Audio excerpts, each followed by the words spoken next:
As you wish.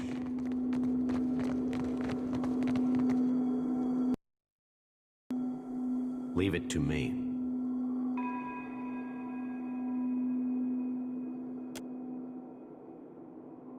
This one's ashen. Means he ain't got no soul for me to tend to, right?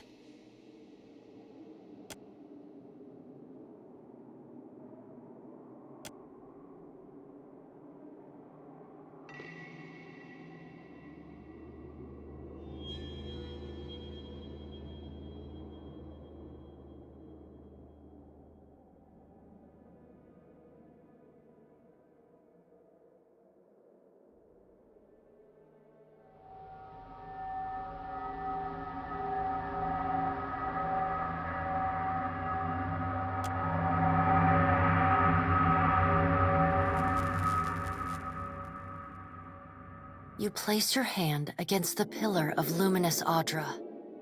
A dim, warm light emanates from the surface, but it feels cool to the touch. Pinpricks dance along your fingers, uncomfortable but not painful. A woman's voice, scratchy, distant, and halting, echoes in your mind. Find your soul in him. You concentrate, peering into the Audra's energy as you would peer into a soul. Its inner light is blinding, but as you become accustomed to it, you perceive the core of the Audra itself, a churning mass of millions of soul fragments. With a jolt, the energy reaches out to you.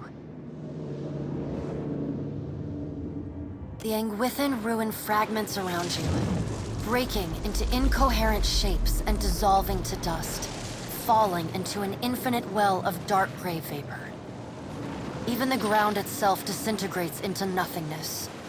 All that remains is the murky expanse of the in-between, the Audra pillar, and a skein of golden threads rooted in the pillar that extend far off into the distance. You focus on the threads. You catch glimpses of memories, your memories, mingled among the memories of thousands of other captive souls. The filaments begin to cohere, rapidly twining into a golden cord. With a muffled crack, the cord ripples outward in a violent wave toward the endless distance. The cord undulates over a space so vast that you lose sight of the wave before it finds its end. Then, a heavy creaking, like the sound of mountains shearing under their own weight, washes through the dull gloom of the in-between. A violent force yanks you along the cord at an incredible speed. The murk of the in-between warps erratically, as though you are observing it through an ill-ground lens. Just as quickly as you were pulled forward, you stop, suspended below a massive figure of ancient carved Audra. Like all Audra, it glimmers with energy, but the souls and memories within it are not flowing down. They churn in a vortex that burns at the heart of the statue's mass in some invisible engine. It is Aethys. The great golden cord terminates in his back, sending pulses of energy throughout his limbs as they move. He walks in long, slow strides toward a brilliant pillar of Audra far in the distance. It shines even more brightly in the in-between than Aethys. From within the teeming throng of souls, dozens of eyes look out to you. Through the cord, their collective anguish and despair push at the edge of your mind.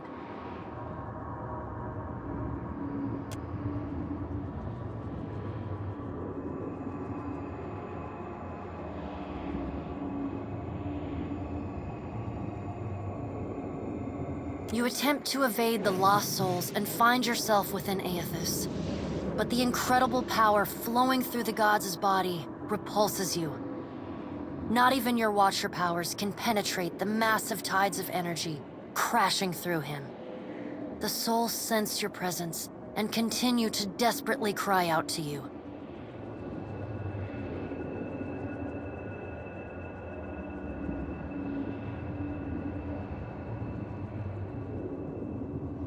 Aethys' stride slows and stops. His head slowly pivots until its great burning eyes are cast back along the cord. As his gaze meets yours, you feel an overwhelming rush of incredible joy mingled with profound sadness. You have sensed similar anguish in lost souls, but never with this intensity. A soothing voice drifts into your mind. It takes great bravery to venture through the in-between, even for a watcher. A swell of admiration radiates out from the god's heart, a force so intense that it momentarily overwhelms you.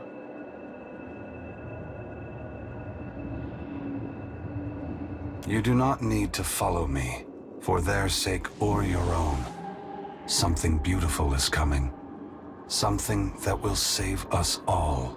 A great light shines from Aethys' brow, so bright that even the souls within him flinch from the source, cowering in fear.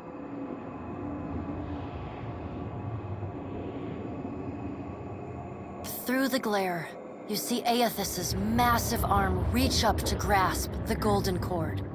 The tether carrying energy from the Audra pillar to him, that also suspends your consciousness. I still have need of it, but do not be afraid, Watcher. Dawn will come for us all in time. Aethys yanks on the golden cord, pulling it from his back. The cord tears into filaments that blacken and dissolve to dust. Without pause, he turns to resume his stride toward the distant pillar of Audra, shining on the boundless horizon. You hear the souls within him cry out for just a moment, before your consciousness is snapped away from them. The in-between goes dark. For a second, you feel a mix of nausea and a sensation like spinning and falling. Then the moment ends.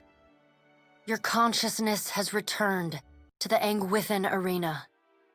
The world is sideways, the Audra pillar upside down.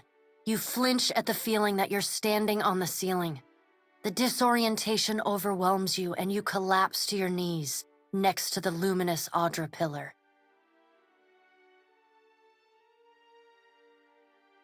Previously dim and flickering, the pillar now glows with a strong and steady light.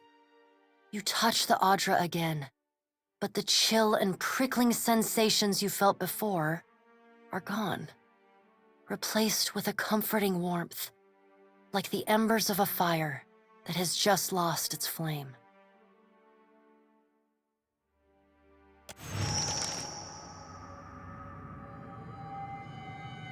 You all right? Come on, we just got you back.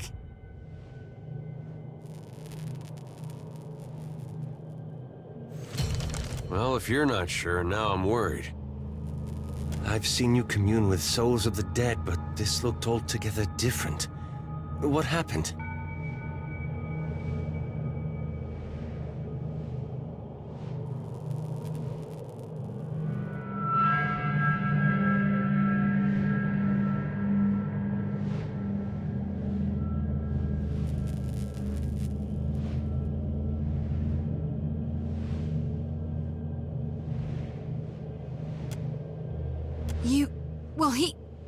Really? I knew it. I mean, that's great, Watcher. Ain't it? What did Gon say? Is he gonna meet us? What do we do next? He charged you with a divine calling, didn't he? Just like he's done for me.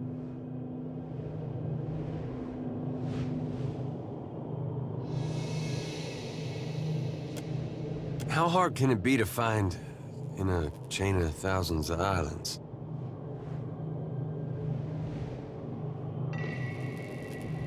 I wonder what he's after, and why he's been giving me these dreams. The things I've seen, they leave a mark on your soul. I may not know what Gon's got planned for me, but clearly he wanted me to meet you. I'll see it done.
What do you see that I can't, Watcher?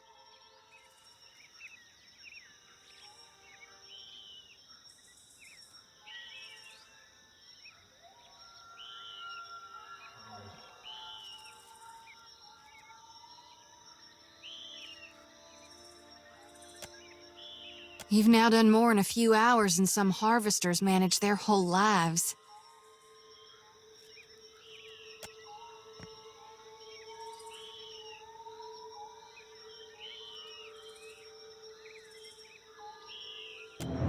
Watcher, we'd like to come with you.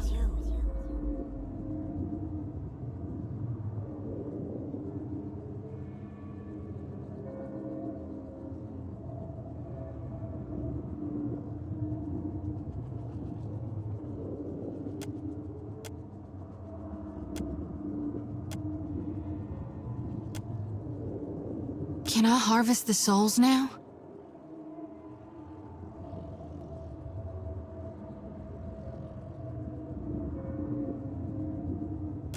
As long as we have some time for it, I reckon I can wait. Thank you, Watcher.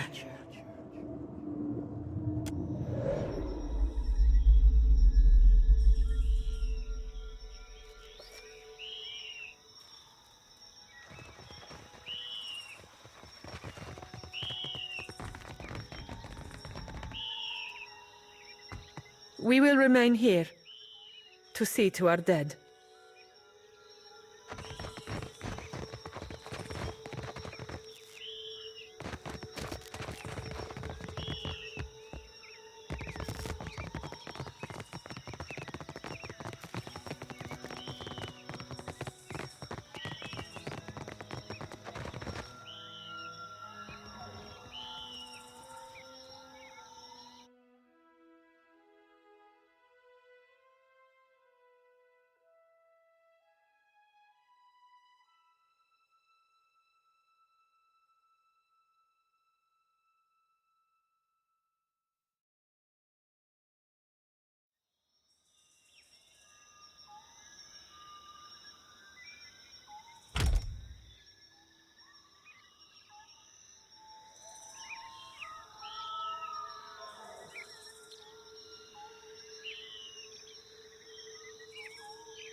How are we supposed to fight a giant?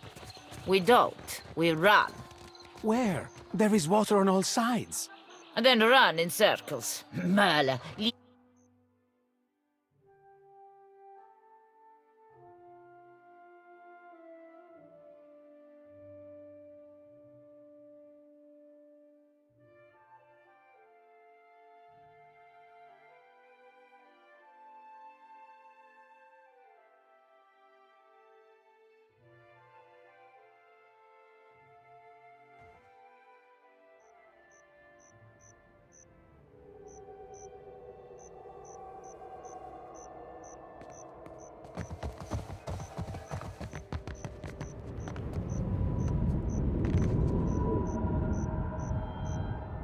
Ado, stranger.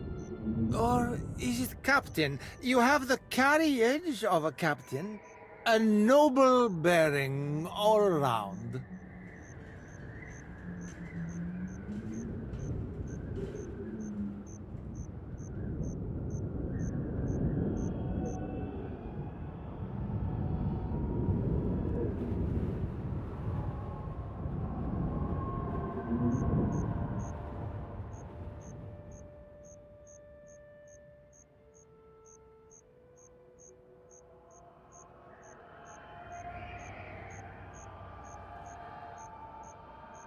Apretta, you must free me. I am a creature of the sea. I am not meant for this dark place. I will dry and wither like a landed fish.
You see how fate has brought us together?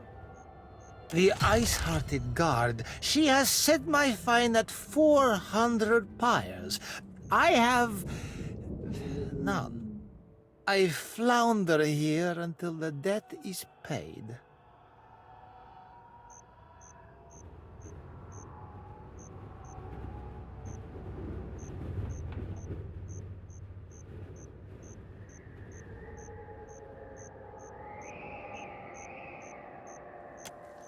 I did no one any harm. I am at the Kraken's eye so often Thorol should pay me. I sample every bottle for quality. My loyalty has given him heirs. I would have paid what I owed in time, had I the coin.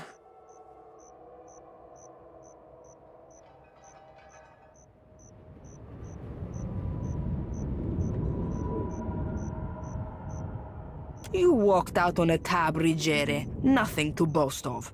And then you crawled up to the governor's estate, pissed on the steps, and resisted arrest. Merla, I do not remember that at all. Right on the steps? I am sorry for the last. I tell you, Savia, I cannot help my magnificent reflexes. You were being very grabby.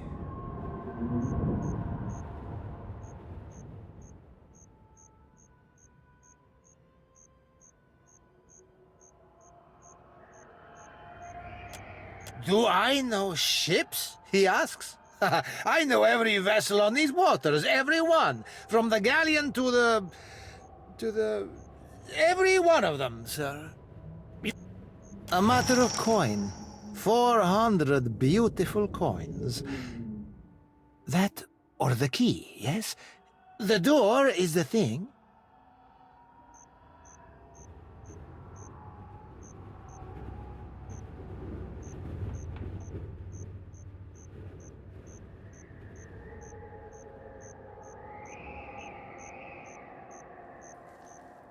The commander, she guards the keys like a jealous wife. It would take steady hands to slip it from her pocket.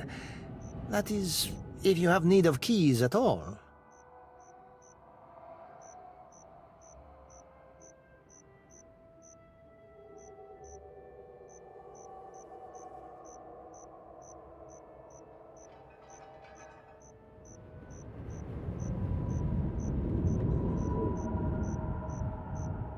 You think me idle to ask this of you and do nothing? I have scratched, sir, a little mortar from beneath the bars at the window at every chance. The stonework, it is very strong. I can do nothing by hand. With tools, perhaps. With explosives, for certain.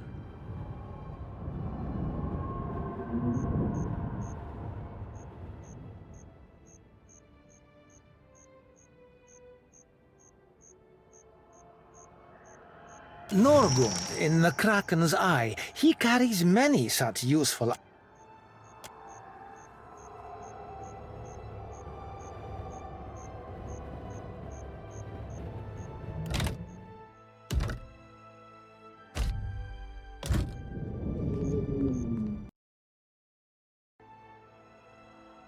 Where there's a pick, there's a way.